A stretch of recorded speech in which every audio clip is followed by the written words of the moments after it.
એક વખત શ્રીહરિ જેતલપુરથી ચાલીને બળોલ ગામે હરિભક્ત પટેલ ખૈયા ખટાણાને ઘેર પધાર્યા. રૈયા ભગતે શ્રીહરિને જમવા બેસાડ્યા. કાંસાની તાસળીમાં જમવા સારું થૂલી પીરસી. એ સમયે એના ઘરની ડોશી બોલ્યા કે મહારાજ, જમવા સારું થૂલી હારે દૂધ લેશો કે દહીં? શ્રીહરિ કહે કે દૂધ અને દહીં બંને લેશું. એમ કહેતા દૂધ અને દહીંની થાળી છલકાવી દીધી ને સાથે કેરડાનું અથાણું જમવા દીધું. શ્રીહરિએ થૂલી અને દહીં ભેગું કરીને થાળી છલોછલ ભરી. જરાક થાળી હલાવે તો બંને બાજુ ઢોળાય એટલે બંને હાથે આડા ખોબા ભરી ભરીને જમવા માંડ્યા. એમ જમતા શ્રીહરિને રગેડા કોણીએ ઉતરવા માંડ્યા. એ રગડા કોણીએથી શ્રીહરિ જીભે કરીને ચાટતા જાય. એ સમયે દેવીદાન પણ બીજા માણસો સાથે દર્શને આવેલા, પણ પોતે નાના તે ઓસરીની જાળીએ અંધારું થતાં દર્શન થાય નહીં. શ્રીહરિ પણ એમના ભક્તના હૃદયનો ભાવ પૂરો કરવા પાગલ થતા થકા બોલ્યા કે અમારે તો ફળિયામાં અજવાળે ગાડામાં બેહીને જમવું છે. તેથી ચોકમાં શ્રીહરિ ગાડામાં જમવા બેઠા.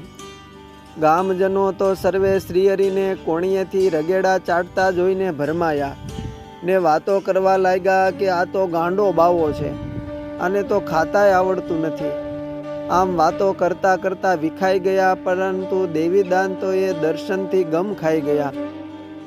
એ સમયે નાના દેવીદાનને ધીંગડા ગામની સીમમાં કમળ પૂજા કરવા ગયા ત્યારે મહાદેવજીનું માથે હાથ મૂકીને દીધેલ વરદાન યાદ આવ્યું કે દેવીદાન, તમે ઘરે જાઓ, તમને પ્રગટ ભગવાનની ઓળખાણ થશે, તમે મોટા કવિ થશો, તમારા કાવ્યથી હજારો જીવોનું કલ્યાણ થશે.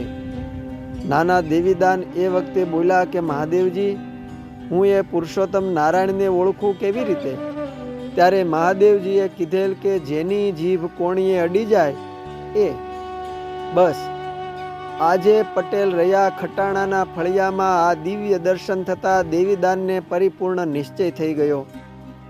આ ચરિત્ર શ્રીહરિ ફક્ત દેવીદાન સારું કરેલું એટલે એ જાયગા ને બીજા ભાગ્યા.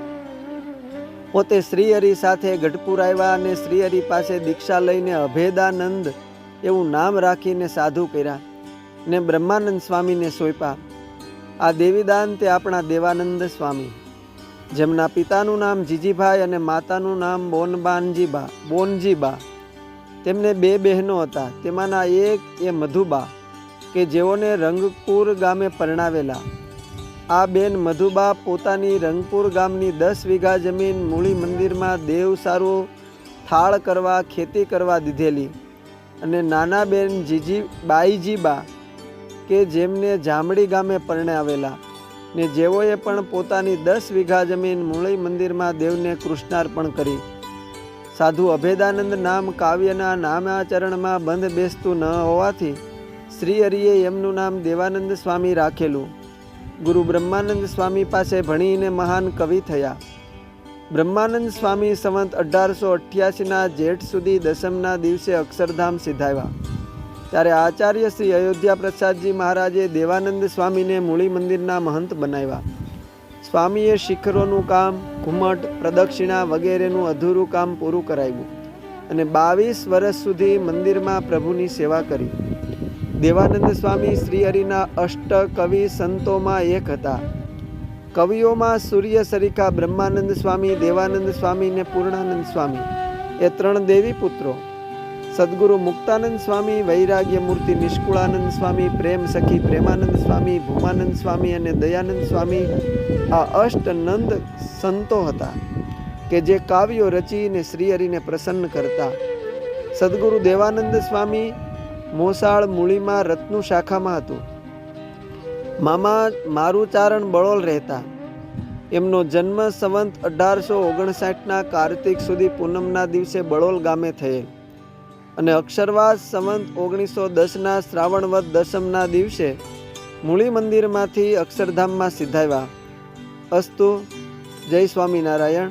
શ્રી સ્વામિનારાયણ સંહિતામાંથી.